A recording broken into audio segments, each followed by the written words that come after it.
it wasn't how to photograph a wedding people needed to know about. It was how to use light, how to photograph a person, how to make someone look fantastic. No one seemed to be teaching you how to light a person. If you put soft light on someone, it just makes their face or their features wide. If you put hard light on, then their face and their features become narrow and the cheekbones become more defined and they become much more beautiful.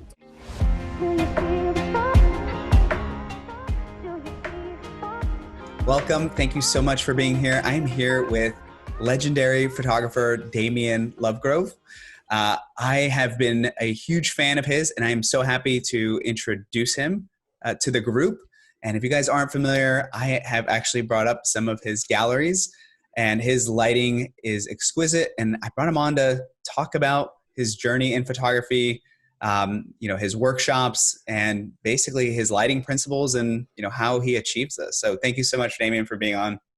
Thank you very much for the invite. So tap in. I'm here for you guys. So tap into the knowledge and experience that I've got, and let's go for a creative journey. Yeah. So Damien, before we get into, let's just say, what you're doing right now, can you walk us through just how you got into photography and how you ended up, where you are now? Yeah. Okay. Well, in 1984, I joined the BBC as a cameraman, having done photography. My brother at the time was a professional photographer, my mother an art teacher. And so my father was an architect, so quite an artistic background. And I signed up for the BBC, applied for a job. I think there were 1,800 people applied for the same job, and for some reason I got it. And then in 1984, for the first 3 years of my BBC career, till 1987, I was training to be a cameraman. And so in 1987, I qualified as a cameraman. And then I did another 3 years of training to train to be a lighting cameraman. So that's a cameraman that goes out to shoot documentaries and takes a lighting kit, maybe 2 or 3 lights, and sets up all the interviews, etc. So that was 6 years of training to get to there. Then I did another 3 years of training to become a lighting director. And so then I worked at Television Centre in London as a lighting director, and I got made redundant back in, well, I can't remember what year it was, but that must have been about, I suppose, 1994, something like that, maybe a bit later, actually. And so I got a job in news. So I worked for BBC News for a few years, and then I realized, well, actually, news it's so dull. As long as you could see the person and hear them, there was no room for art. So I decided to leave that and become a commercial photographer. So I spent 2 years from 1998, when I left the BBC, till 2000, thinking that, hey, I'm going to be a commercial photographer. And I was doing okay. I was photographing for Peugeot, Parker Pens, Motorola, quite big companies. But I just spent the whole of my time chasing money. People would book me to do a shoot. I'd go and do the shoot. I'd have all the film costs and the processing, and everything was shot on transparency back then, and everything had to be right in camera. But I just spent time chasing payments. Maybe 3 months after the shoot, I'd get paid and so I thought, I'm not having this. And I saw at the time that the wedding photography industry was a little bit dull. In fact, very dull. It was just like painting by numbers, and it wasn't really any good at all. So I thought, well, I'll come up with a new product for the wedding market, which I did. I shot everything at f4. I shot into the light for every shot. So for 10 years, every picture I took was at f4. And I didn't have any sky in my pictures. So I had all these sort of rules about the structure. I had a wide lens and a tight lens and no standard lens. And so when I put our wedding albums together, we had a wide shot to establish the scene. It might be the guys getting ready or the ushers outside the church. Then we had the close-ups, close-up, close-up, close-up. And then you turn the page. And then the same again, but with the bride and the bride's friends, bridesmaids, etc. And then you turn the page and now you're with the... So we had this sort of rhythm and a story going, just like shot in a movie, having multiple scenes running, concurrently. So I thought, well, I'll build that product, and I launched that product in retail photography, social photography, and it took off. We had brides from Philadelphia getting married at a castle in Florence in Italy. They'd have their photographer from Bristol. That'll be me and my wife, us. They'd have their dress designer from New York and their makeup artist from Paris. And, it was just that time of opulence in the wedding industry. And, quite often customers would spend £10,000 just on their wedding pictures, so, it was a period of quite dramatic sort of work for us. And of course, my lighting skills really came in because all the wedding albums looked like they were scenes from a movie because I lit everything. I didn't just crank the ISO up and hope for the best or just use fill flash or what have you. And that was our style was established, and that was where we were. So then once I'd did 10 years. I did 10 years of weddings, 400 weddings in total at what I call the sort of high end. And that paid for my mortgage, it paid for my pension, it paid for my life. So after that, I retired from shooting weddings and everybody wanted to know what we were doing. So I wrote a book on wedding photography, which became a bestseller. And I then started teaching weddings, and I was working with models because during the week on a Monday to Friday, there were no real people, couples. My couples from weddings weren't available because they were at work or what have you. So the only people that were available were models. And then I realized I actually quite enjoyed photographing models because they were happy in front of camera. And I thought, oh, this is good. And so I soon realized that it wasn't how to photograph a wedding people needed to know about. It was how to use light, how to photograph a person, how to make someone look fantastic, how to analyze a face, to work out what's level and whether I should put the light from this side or whether I should put the light from that side. Is someone's nose bent slightly, in which case I light into the bend and then it straightens it. Or if you light the wrong way on someone, it just looks appalling. So, these basic things that no one seemed to be teaching, how to light a person, how to make someone look gorgeous. So those are the skills, of course, I brought from the BBC, because when we were working with actresses and actors and things, we needed to know how to make them look fabulous, and that was all part of the image and part of the game. So I started teaching lighting workshops, and then I made videos, and it all sort of took off from there. And Boudoir became big, and I thought, well, look, why don't we introduce that classic lighting, which was Fresnel spotlights that has been used in the film and the TV industry since the 1930s, with these concentric ring lenses, and bring that back into photography, into stills, and use that crisp hard light with that soft edge feel to it, break the light up with some gobos, and then you end up with something really, really fantastic. And of course, that's what we did. And it was just something that it became, it just took off, and people up until that point have been using soft boxes and soft light. And of course, that just makes everybody look fat and wide. If you put soft light on someone, it just makes their face or their features wide. If you put hard light on, then their face and their features become narrow, and the cheekbones become more defined, and they become much more beautiful. Especially, back in the days of film, using hard light was a bit risky because you often highlighted texture in the skin and spots and things like that. But of course, people use Photoshop now, and they'll Photoshop someone whether it's a soft light or a hard light. So you may as well just use hard light and have the more beautiful light source. And of course, then it became a very, very popular thing. And I've been teaching that ever since. So I feel in the photography community, everyone knows soft boxes, everyone knows strobes, flashes.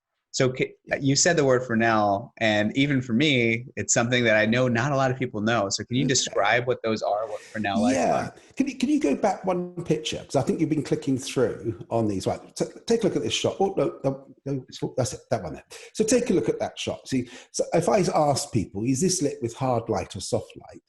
Sometimes half the audience will say, oh, well, that's soft light. But it's actually hard light. It's crisp, hard light. You look at her shadow of her hair on the headboard, and then you look at the shadow under the chin. You can see how crisp and hard that light is. But when it's used well, it creates a sort of magic and a beauty. It's filled in quite well because of the light is hitting the pillows and things, and so reducing the contrast. So, but people often just find high contrast lighting, they think, oh, well, that's hard light, and low contrast lighting is soft light, but it's not quite like that. But a Fresnel lens is it's a lens on a lamp that you can flood and spot. And yeah, exactly that. So any of these fittings here that you see on that screen, it doesn't matter whether they're ARRI tungsten lights from 20 years ago or up-to-date modern Lupo LED lights, whatever. These are the type of lights that are going to make boudoir photography beautiful. Okay, so this type of thing. So yeah, so we're... And this is actually what I like. The only times I've ever seen them before I even saw your, a couple of years ago, I saw your Simply Boudoir tutorial. I remember thinking like, that's something out of like a broadcast. I remember seeing those like on the show of like Seinfeld pointing down at the thing. I've never seen this being used in photography. Yeah, well, it's a light that's always been used in the film and TV industry because it makes people look fantastic. And when you watch a news broadcast and you've got a newscaster sitting behind a desk on a set, they will be lit with hard light because you get that. It's very good at creating 3 dimensions on a 2-dimensional screen and creating depth. Now, this picture here, for instance, is lit with hard light, and it's very effective light. And you look at the shadows from her eyelashes; they're absolutely to die for. It's got that beautiful feel. And I often shoot at 90 degrees to the light. So here, the light is 90 degrees to the camera, and I'm just sort of got the camera down, and I'm looking through her arms to her face. But if you look at the way the transition of light on the cheekbone round onto the cheek and then down onto the jawline, absolutely fantastic. And that's what I love about this sort of light. It's very good at sculpting, and you don't really need to see detail in the shadows. As you bring the shadow detail down in tone, so here it's about zone 1, it's printable. There's certainly it's not all just a black hole, and that's important.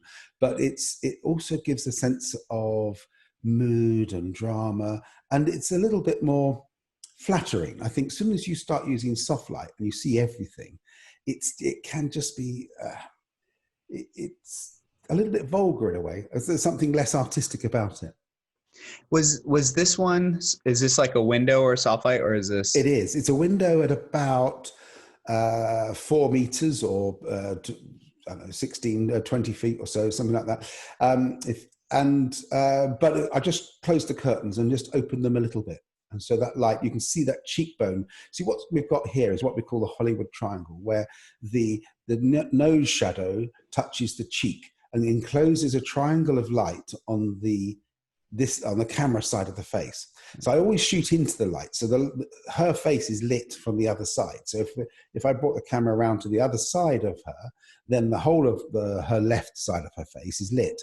But I always look into the unlit side of the face. That's, again, a characteristic trait of beautiful light, beautiful sort of cinematography. And does do your galleries mix? So if you were shooting her, are you also mixing in and like closing the windows and using the Lupo lights? So you're using a combination. Oh, yes, absolutely. I mean, this is just one shot from a series. So when I'm working with someone, I mean, I don't shoot boudoir for clients. That's because that's just not what I've done. But what I do is I teach photographers how to shoot boudoir, and mainly women photographers. And then on my workshops, I have a lot of workshops just for hobbyists and people who want to photograph models, and I teach them as well. So, but for boudoir itself, I've been teaching mainly women photographers how to make other women look fantastic. And I think that's the way it's been. But what I would do in a session is I would show how to get the most out of one room. So with the bed, we can use here. It's like you can tell it's sort of daylight and the windows are open. The curtains are open just a bit because of the light that's coming across onto the face. But if we were to close the curtains and then use a spotlight, we can make it like the light coming from a bedside lamp, and it would be taken at night, So just by closing the curtains, you've got a completely different ambience in the room, and you can shoot at night and do evening wear or getting ready to go out, very glamorous, hair up, makeup, beautiful. Or you can do Sunday morning, relax with a cup of coffee, just, sitting around in some underwear or what have you. So you've got different styles and genres that you can bring into a shoot, into the same space. Yeah, wow. And then as far as from you saying that, I do remember when I was watching this, that this woman, you took her into like all sorts of scenes, and there were some where there was absolutely no light other than the Fresnel, or just Yeah. like little things you were basically putting in, different foreground elements. You were using. I even saw one where you did like blinds, and it casts a really beautiful shadow. Yeah, so I mean, you have to be creative. You've got to bring your own style. There's a Fresnel lamp that I'm using there, and that's an HMI lamp. It's a metal halide archive lamp. So when it switches, it takes a few moments to come up, but when it's on, it's the most beautiful light ever. It's wonderful. Unfortunately, those aren't made anymore, so you have to pick them up. But the way I work is I make my own gobos with Venetian blinds. I use patterned breakup panels that go over the scatter gels that go over the light heads. I want to break the light up because if you look around you now in the room you're in and you look at the walls, you can see the color of the walls, but what you don't necessarily notice straight away is the fact that there's so many little dappled areas where some part of the wall is one stop brighter than another part, and just because of the way light breaks up in a room, it gets reflections, etc. And that's what I try to recreate with my lighting, because if you just put a softbox on and pop it into a room, it just illuminates, and everything is illuminated with an even quantity of light, and it doesn't look real. It just looks quite flat and dull. So if we start to break the light up, we create much more magical, beautiful light, as if it's like sunlight coming through net curtains or something like that. And you just get this wonderful dappled textures. And so that's where a lot of the work that I've been doing has become very popular. And it's driven a demand, I suppose, for my workshops and my videos. Yeah, the reason I reached out to you was because I saw this and I was like, man, this is so cool. This was getting these sold out in like, I don't know, a couple of hours, maybe a couple of days. But when I saw these, I saw that this was super popular. So I know you were, so this is, what do you call it specifically? Yeah, this is scatter flash. It's a 4 carbon fiber rods with a printed acetate gel attached to the front of them via clips, and then that attaches to a speedlight, or in this case, a Godot AD200. Which is a superb lamp, by the way. I sort of designed this product, and it's taken me 3 years to design and sort of put it all together. It's so that I can create the same type of light that I've been using with my Fresnel lights, but actually on a speedlight, because the lens on the front of a speedlight is also a Fresnel lens. It's concentric rings. It gives you that ability to spot the light up. And on Canon and Nikon type speed lights, or you've got that zoom, which you can zoom it in or zoom it out. And so it's quite interesting how these things work. But this is a really good little bit of kit, and it creates that lovely, fantastic sort of Hollywood scene lighting.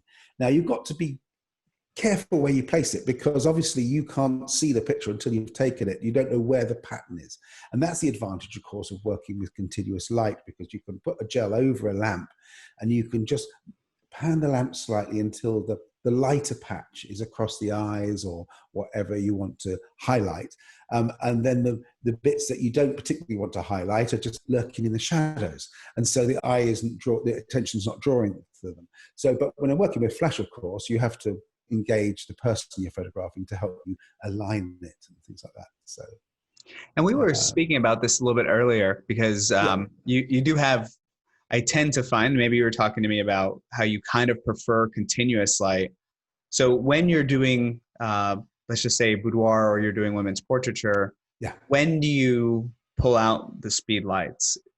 Well, it all depends on what it is I'm shooting. So this particular shoot was a fashion sort of styled shoot, and working with flash, of course, you get a short duration. So the person that you're photographing can move around, which is great. Although I've got the camera on a tripod, that's just the way I work when I'm working with medium format. But this was shot at f8. f8, 100 ISO, and at I think 2/50th of a second or something. And it could have been 1,000th of a second at f5.6 or what have you. So the point is, you've got quite a lot of light. It's a bit like in a studio. When you're working with Studio Flash, you can be at f11, and you've got that depth of field. And you can decide how much light you need. Now, when you're working with continuous light, instead of being at f8 for this shot, I would have probably been at f2, and instead of being at 250th, I would have probably been at 125th, and instead of being 100 ISO, I might have been at 400 ISO. So, and working at f2, you get a very different feel than working at f8. And so you've got to, choosing the right light for the moment is important. Now, this flash, the AD200, is great for doing what I call sort of fashion and interior portraits like this, where the flash might be working at about 3 to 4 meters from the subject. And then outside, even in bright sunlight, you can work with this setup. And so it's a good transition from what I call bright interiors to daylit exteriors. So it's very, very powerful. Is this set so that without the flash, you've basically cut out all the natural light, so the only light source you're seeing is basically just the flash? Yes, exactly. Now, the shadows that you're seeing there on the doors, the darkest parts aren't lit by the flash directly. They're lit by the flashlight coming off her trousers and off the lit part of the wall and reflected. So when you light, it doesn't matter whether you use continuous light or flash. When you light a bright surface like the wall here, then the light rattles around the room because a high percentage of it gets reflected. And then it hits other parts, which are also, and so it rattles around, and you get that sort of slightly higher key look than sometimes you particularly want. And so the way to process that is then just to sit the shadows down, and of course as you do that, you drop any noise that's in the picture out as well, and just sit them down so they just lurk in the lower level, leaving your highlights where they are, and the pictures just look superb. We've got this wonderful dynamic range and this contrast and this edge, and it's just striking. I mean, this is the shot we're looking at here. These pictures here, they're all lit. It's just one light, and then this little set here. This is how I would print them. So give people, I just put that there, just give people the idea of how they would look on the page. Now, when you're shooting boudoir and your aim and your objective is to actually sell the prints to the person that's in the photograph, then it's really important that they have something striking, original, and beautiful. And these pictures, because it's lit with hard light, tick all of those sorts of boxes. So it doesn't matter whether she's in lingerie or whether she's naked or what, it really wouldn't matter. The point is, it's the light that makes the picture quite dramatic. I feel like you're right. It's like it's pretty plain, I guess, in comparison to some other places you've shot. It's a pretty plain background in the sense that it's just a wall and a door. Yeah. And you're basically able to create almost a whole new set, or you can create a whole new spread just from a scatter gel or just from cutting out the ambient.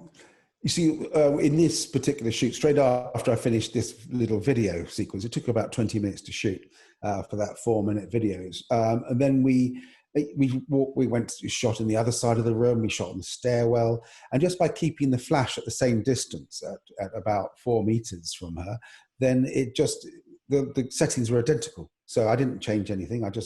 We just thought, okay, let's go shoot over there. And then I put the flash up and 4 meters away, and shot at f8, exactly the same. And so people think that when you're working with light, it takes a lot of time and a lot of effort, and it's a lot harder to do. But actually, the thing is, once you're in the zone, you can go all around a house. You can photograph in a kitchen. You can photograph in someone's spare bedroom. You can photograph in the hallway, in the garage, on the bonnet of the Cadillac, whatever. You can shoot anywhere and work with keeping your flash to subject distance reasonably similar. Your aperture and your settings just remain the same, and the apparent energy that you bring into the shoot and the speed of working and the flow makes it much more comfortable and easy on the person that you're photographing. as soon as you become nervous and you're fiddling with settings and things, you lose that attention from the person you're photographing, and that nervousness carries through to them. Yeah. And this fits basically any speed light, I'm assuming. Yeah, this one, this will fit the large speed lights. So, for instance, the Canon 580 or is it 600 that they've got? Yeah, no problem. 430 won't fit. So the smaller baby speed lights it won't fit, but the larger professional size like the Godox 860 and the Nikon SB910, etc. That no problem at all. That's that sort of size. But of course, with a speed light, like the Canon and Godox and the things like that, they've got a hot shoe, and a hot shoe is the weakest thing ever. It's such a shame that it carried through from the 1940s when Leica introduced it, and it's still there today. And the trouble with it is that as soon as you put an attachment on the front of a speed light, like a softbox or whatever, the pressure on that hot shoe is ridiculous. So I encourage people to use this with those cameras, especially out with those flash guns, especially outside where a bit of wind will just snap.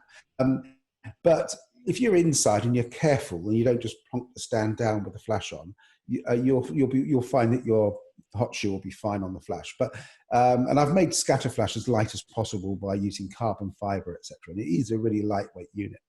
But definitely the Godox AD200s and AD200 Pro is the way to go, because it's a very powerful light. The battery lasts an awful long time. It's got a really good stand bracket. So which light did you say? Stand. The Godox AD200. Oh, the AD200. That's the one. Yeah, it's the one. That's the one that most wedding photographers, boudoir photographers that I know use. And it really is. There's the one in that picture there. Is that 200 watt? Because I know most speed lights are like 60.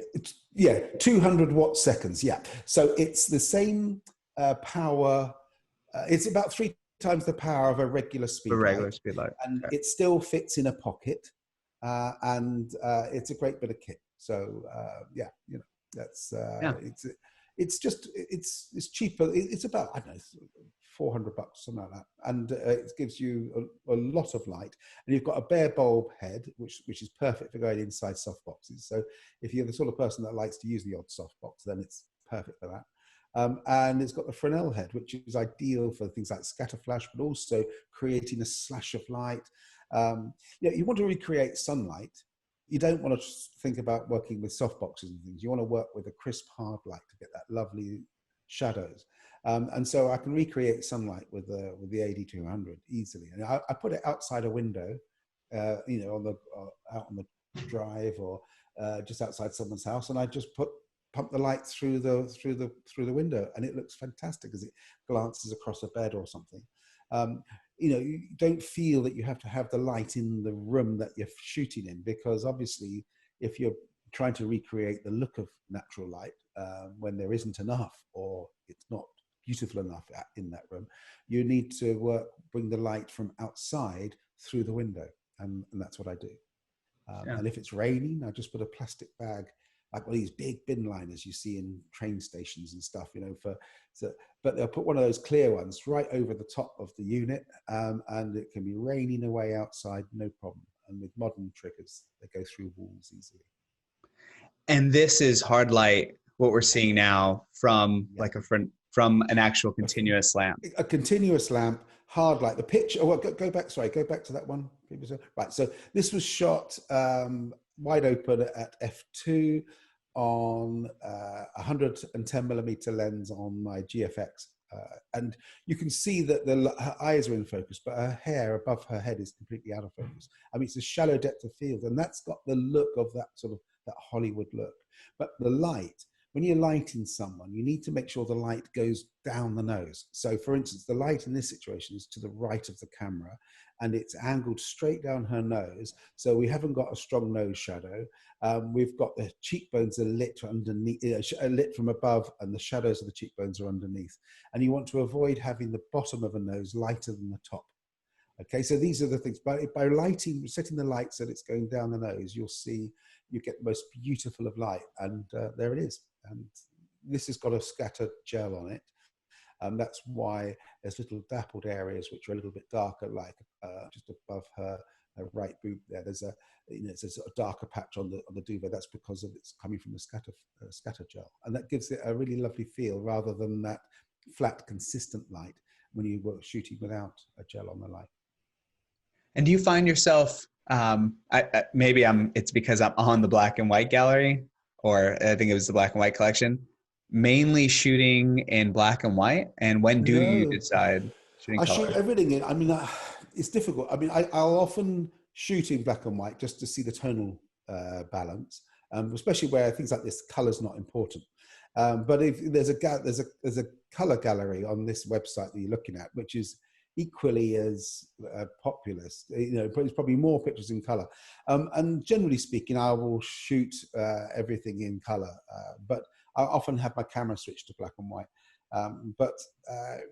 When you're shooting black and white, when you're creating black and white pictures of boudoir, or if you're shooting nudes or shots like this, for instance, the black and white just simplifies the picture, and it sort of makes it slightly more artistic. And you can see in this. I think the picture I'll go back. gone. Sorry, yeah, you can see on the right, see on the headboard of the bed, which is the right of the frame. See that dappled texture Yes. of light? That's from the gel. That's from a scatter gel, and that's what I mean. And it's just clipping her knees, you see, but her thighs aren't lit, and etc. And that's the type of light which I love using. But a shot like this, it just loves black and white. There's no reason to have color in it at all. And this is just one light? Yeah, one light. Absolutely. This is in a hotel bedroom in Berlin. And I'm assuming it's usually when someone buys a continuous Fresnel light, they're usually getting barn doors, but you basically always... They come as standard with barn doors. You can't buy one without barn doors. Okay. And then we can jump over. It's part of the control of the light, yeah. So we can have a look at this one. This is lit with, this is, by the way, this is in, I can't remember the name of the house now, but it was where Princess Diana grew up. I've used this as a Fresnel light to the left, and there's one to the right. Now, one of the rules that I have in my photography, and we all have to have those rules, and just because I'm not talking about rules of thirds, etc. I'm talking about just lighting design rules. If there's a lamp in the picture, switch it on. So those lamps, even though it's daylight, I'll switch all the table lamps on and things like that, because it gives me excuses now to add extra light. So there's a light on the left of shot, just out of the left of shot.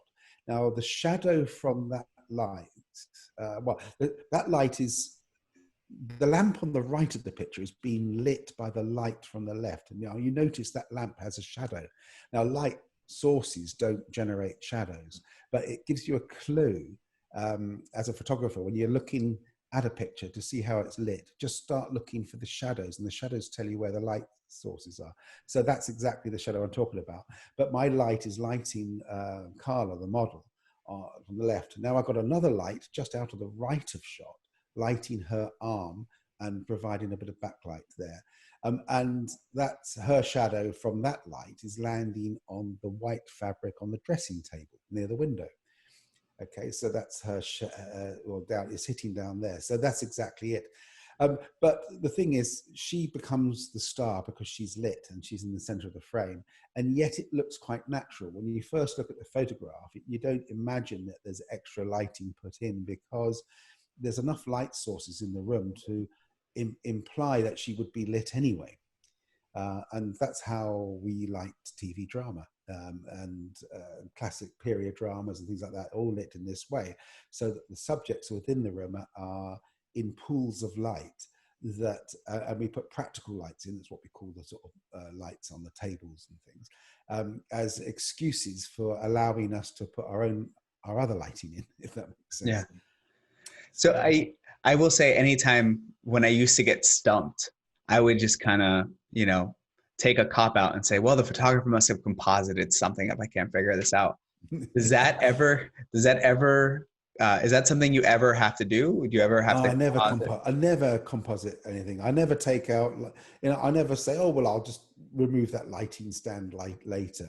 I just, if I've got a lighting stand and where the light needs to be, the stand is in the shot, then I'll put the light on a boom, and I'll put the boom So the stand is out of shot and the light can be just over the top coming in on a beam or something.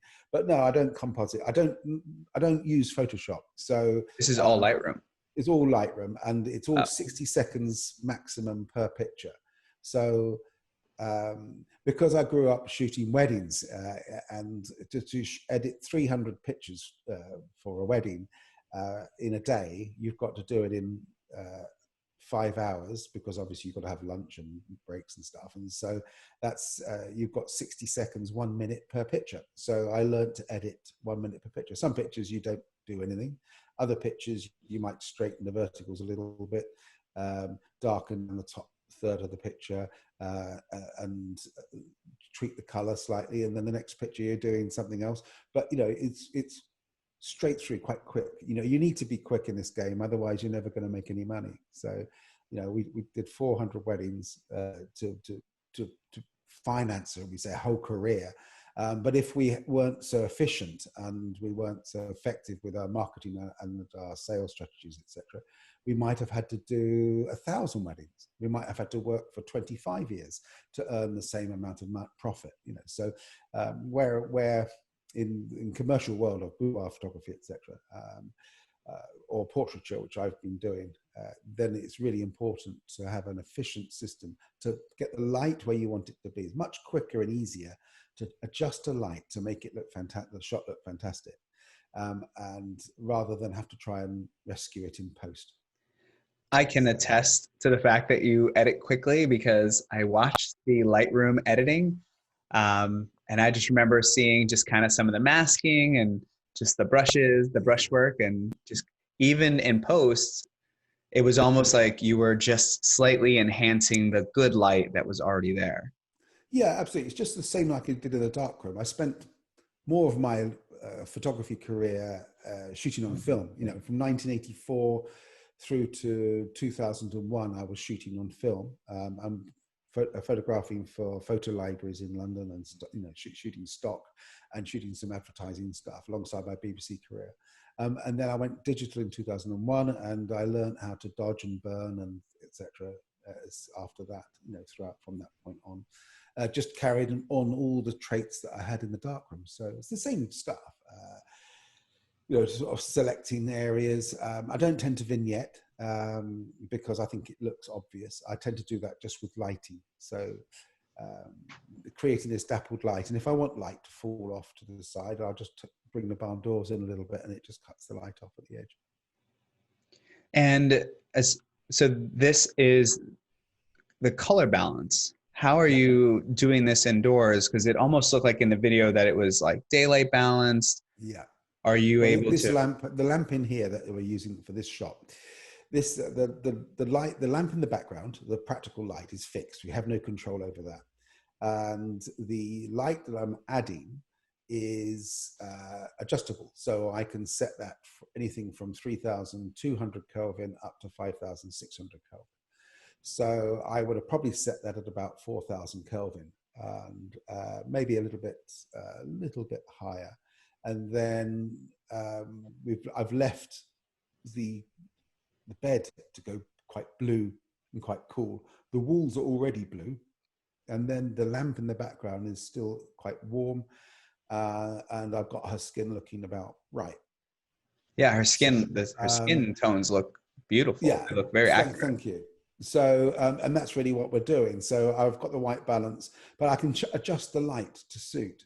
But by having the bed go a little bit bluer, cooler on those white, on the sheets and stuff, it gives something of the night about it. It makes it look like maybe it's moonlit, you know, through a roof light or something. I don't know. But I don't know. I quite like that warm, cool balance. I love a warm, cool mix of color temperature. I don't like color of all the light sources to be matched, because as soon as you get that situation with matching the color, then you kill all the natural beauty of transition, etc. In the color scheme. Back in the day, in the 80s and 90s, photographers used to get out gray cards and put them into shot and do white balances on them, and so, you know, it's so dull. You know, that's like, it's okay for record photography, but if you want to be artistic about things, you want to have control of the color and the mood and the feel. And so I press the white balance button on the camera and I scroll the wheel up or down until the picture looks right. You get a real-time view of the white balance as you change it using the Kelvin control. I will say that I was definitely jealous the fact that I think the Lupo lights, they do change at least, and they have variable, because trying to put on gels to some of these and, you know, taping them on, these lights can Yeah, get you very, just use very clips. hot. Yeah, the Yeah, lights can get super you can hot. use yeah, you can use gels. The gel on the tungsten lamps, the heat is the problem. It is not really a problem for the gel because you clip the gels using crocodile clips, the sort that I think they're the type that would be used for battery terminals for a battery charger on a car. You know, so you use those and you clip them to the barn doors and a piece of gel. You can buy a set of gels for $10 on eBay, full And just cut them. CTO. Yeah, half CTO, quarter CTO. You just cut them down to the size that you want. They come as 25-inch by 21-inch, I think. And I used them all my life. You know, when we were at the BBC, we used to just warm a lamp up a bit or cool it down a bit. But these days, we do have luxury within the LED lights, the Lupos, to be able to adjust those.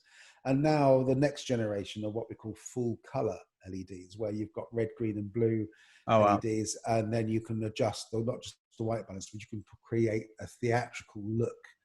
And you can go from anything from like 1,900 Kelvin, which is about the color temperature of a candle, up to 10,000 or even 12,000 Kelvin, which is the color balance of blue sky, effectively. So you've got that massive range.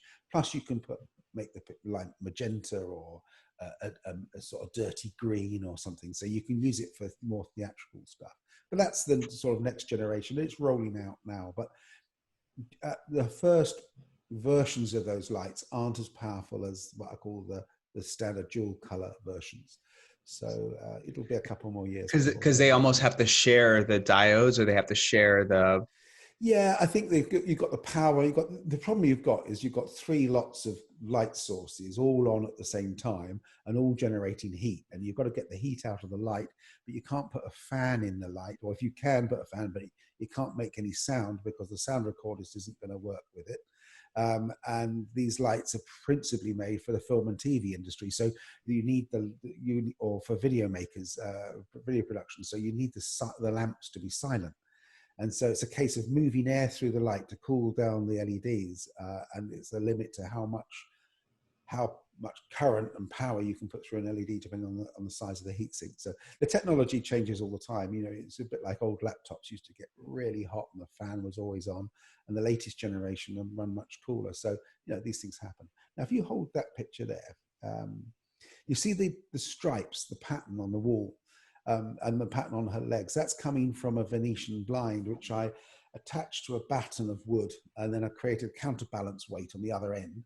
And I had a stand, and so the Venetian blind was 1 meter wide, 1 meter high. It's the smallest size I could get. I just bought it online from VenetianBlindsRUs.com or whatever. For about, I think it was £20 or something. And I attach it, as I say, attach it to a batten of wood and then put a little clamp on it. So it just sits on a lighting stand, and I can put a light through it and I can move it to wherever I want. Now, it's the sort of thing I tend to would use more in a modern building, so like an office building or something like that, because you don't tend to have Venetian blinds in classical houses like this. But I just thought the breakup of the light was fun. And I just thought it worked really well here. And so I just stuck with it. And these locations that you're shooting in, because of course us Americans here, we don't have a lot of locations like this. Oh, you'd be surprised. I mean, quite a lot of the pictures you've been flicking through are shot in New York, Oh, wow. in brownstone loft apartments and things. Yeah, certainly some of these ones with big chandeliers and things like that, they are, you know, classic English houses. You know, that could be a hotel in Manhattan. That's, you know, the standard. That's in Manhattan. That's in Harlem. That place. This one. So yeah, it's Harlem. So you'll be surprised at just what you have in America. You know, every country I go to, people say, "Oh, well, we don't have locations like this." But actually, yes, you do, because I shoot in them everywhere I go. You've got some amazing locations. Of course, you've got some of the best landscape locations in the world, the deserts and the I absolutely love the deserts.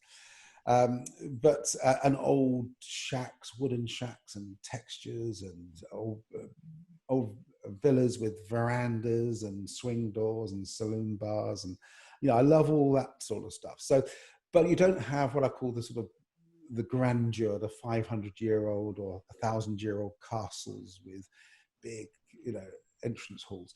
But what you lose in one aspect, we don't have Empire State Building, we don't have the Chrysler Building, we don't have beautiful 30s iconic design and structure. So, I think you just got to work for the style that you've got available. But I know that for my wedding photography, a lot of my clients were from America, and they're getting married in Europe because they could have the castle, or they could have the country house, the estate that they wanted.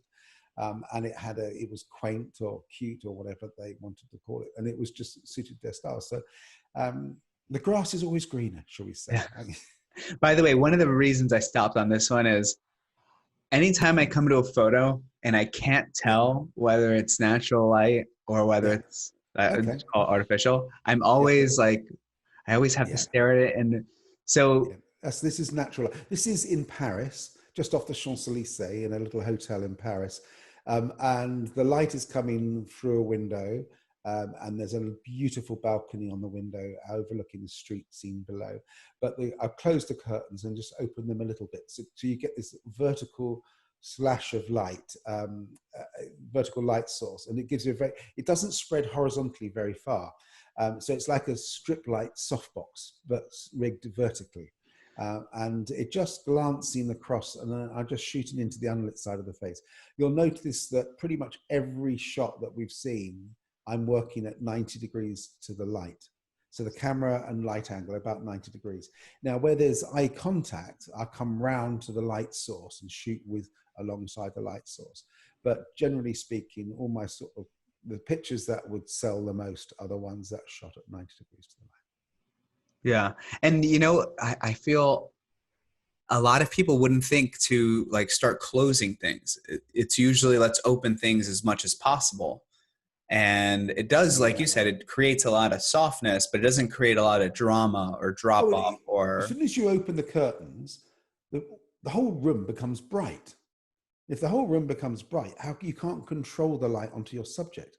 What you really want to do is close the curtains completely, and then just open them a crack, and then place your subject in that where that light is coming through the room. The chances are the light is coming off a cloud outside that's side lit or something from the sun, and that cloud and so you've got it will create, by closing the curtains down to a vertical slot, you will create a definite direction and angle and pattern of light, which you can then place your subject into, and then shoot towards the light, and wow, everything it all starts singing. And is there anything you could say about posing? Because I feel a lot of your posing has emotion, or it feels like it's almost voyeuristic, or I think you see the difference between the work that I do generally for myself and is that I build rapport with the person I'm photographing, and I bring their character into the picture. So their energy, their character, the intimacy is encased within the image. Now, there's a gallery on Lovegrove Adventures which I've created, which has just got a lot of pictures of, it's got that energy, a lot more pictures with eye contact. And where there is eye contact, I want that eye contact to be really strong. I want it to feel, I want the impact to be there. And I want you to feel that you could, if you could reach out and touch the person in a way, as a viewer. I think if we go to Lovegrove Adventures, go to the one below, The Beauty Within. The Beauty Within. Okay, that one. Yeah, let's have a look at that. So this, we could start at the bottom actually and work up, because this is a gallery where all the pictures at the top are standing, and then when you get down to here, you're starting to see the sort of the boudoir. So click on that one there. Let's have a look at that one. You've got your mouse onto it. Let's have a look. So this was shot in Berlin of a girl called Vlada, and it's just, there's no makeup artist. I don't know how she could have done with her nails being done. There's a lot of things that could be better, but you can see that connection, the spark, the energy that we've got. And again, I'm shooting into the light and I just crank the exposure up, but you can see there, it's ISO 2500, I think. You know, don't be scared. And this is shot with a little X100. It's That's a fixed lens camera. crop sensor Fuji. Yeah, APS-C little. Yeah, it's the first generation. You know, it's like 9 years old now, and 12 million pixels. But you can see the energy. You can see the spark and the kind of. So I try to bring that charisma into the picture. Now, it's not something that everybody can do. You know, it's something that I try to build that rapport really quickly. I don't have one-line jokes or whatever. We just have fun. And sometimes to build that rapport, I will start with maybe a little pillow fight. So I'm throwing pillows at the model and she's throwing them back to me, or and we just have that spark of energy, and then we just let that carry through the shoot. I think this situation where the girl was sitting on the edge of the bath and I've just got her to sort of sit a bit further back, and then she fell into it. But of course, I take the picture because that's my training. You know? So Yeah. we capture the moments. The trick is to create the moment. You know, that is the most challenging part of the style of work that I do. Now, a lot of photographers think of boudoir as, or they shoot boudoir as if it's sort of for the husband, or it's a sexy scene, and without necessarily the eye contact, the energy, without the connection. For me, it's all about the beauty within. You know, that's the title of this gallery, and it's that energy comes from within the person. It's not what they wear or how much they're wearing, or it's just their personality. And when someone is lying down like this, okay, she's got a vest top on, but because she's lying on a bed, that's boudoir for me. You don't need fancy lingerie, bras, or whatever. It's all about that connection. And this is great. This is at the end of a shoot. That's funny. Just crashed out. Yeah. So, but hopefully, people watching this will get the understanding that this is my new gallery, which I'm working on, these galleries, and there's text on the right. So I'm writing about each of the pictures. This is in Coal Mine Canyon in Nevada. And I love the locations in America. They're fantastic. And but the text on the right will hopefully be of use when describing some of the lighting sources that I'm using. Oh, for sure. And I think some of the settings, and maybe this is almost the importance, is that when I look at the photos, especially the one I saw with the woman in the bathtub, I thought, oh my God, this is stunning. I love it. Yeah. But if I never would have guessed that it was at f/16 or at 1/200th, and you can almost see that it actually kind of looks alive, because you can almost see there's a little bit of like motion blur. Yeah, you can feel that the sunlight in that building. I've no idea why it's f/16. It's, yeah, I don't know. Maybe it should be f1. I'm not sure. I can't remember. But I think that I've got the EXIF data off Lightroom for these. So, but yeah, so it's a little bit random f/16. But it was sunlight in the bathroom, and the whole room is lit. It's like glowing. It's a yeah.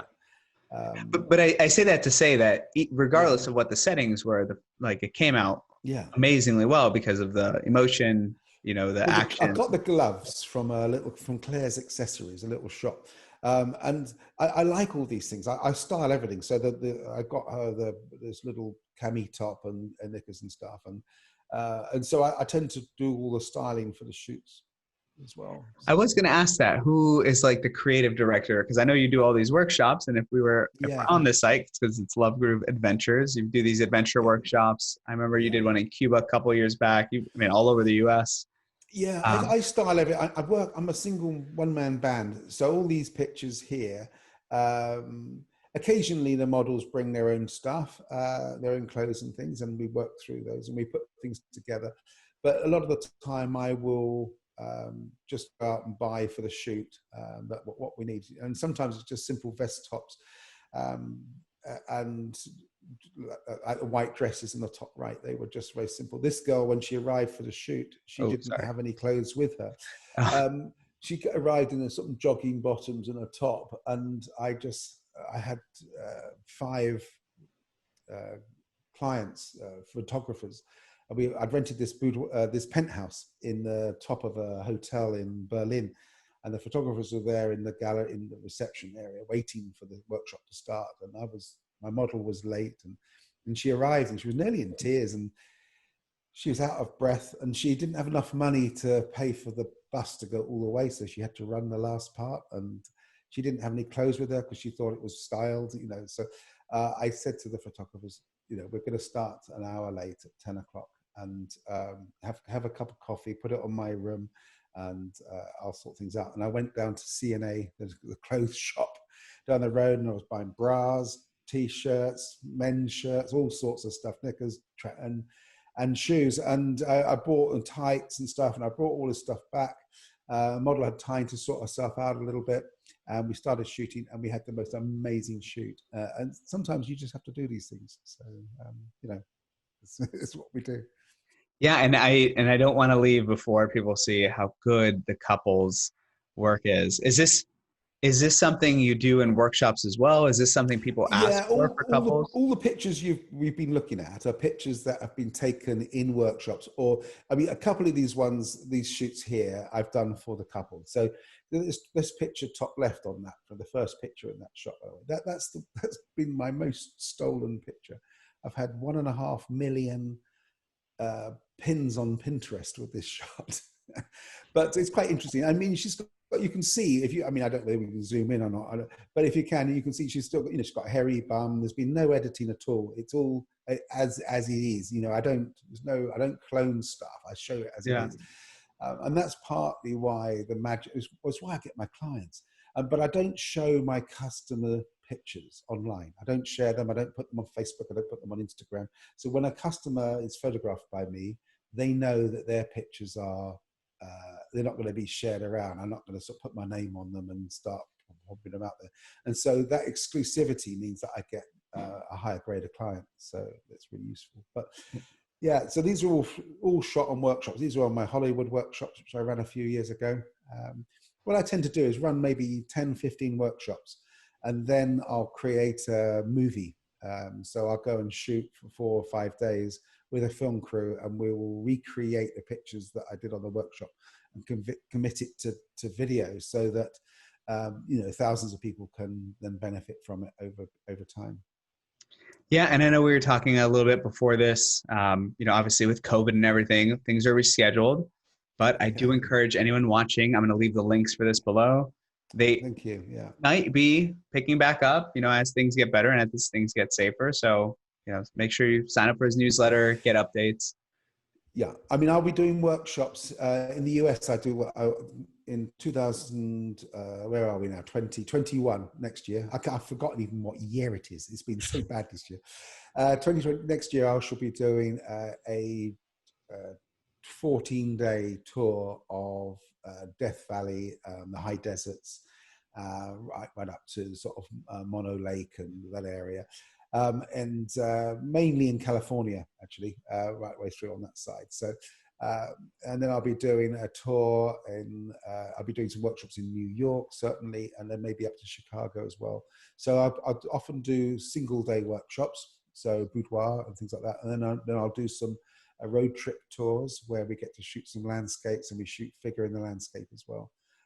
And we just have some fun, and we have some creativity, and we get all the kit out, the big flash and stuff, and we just it's about a lifestyle, really, and it's about having the opportunity to go out and shoot really good models.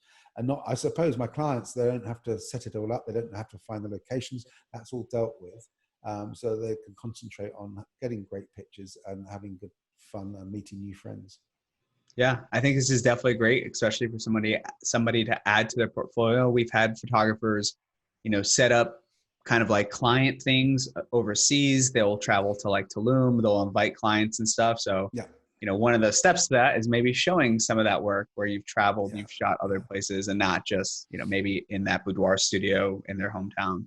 Yeah, I mean, most of my customers, I would say, the highest proportion of customers from any one particular country are from the USA. So whether I'm doing workshops in Tuscany or workshops in America or in Venice or Fuerteventura or wherever, or Cuba, it's going to be, a majority of the customers are going to come from different parts of the USA. So, and again, with Scatterflash, majority of my customers are from the USA. So it's certainly, I tend to steer my products towards people from the USA, because I know when they're going to travel quite a long way, let's say to come over to Venice or something, they want to make sure it's a really nice trip. So we choose lovely hotels, etc.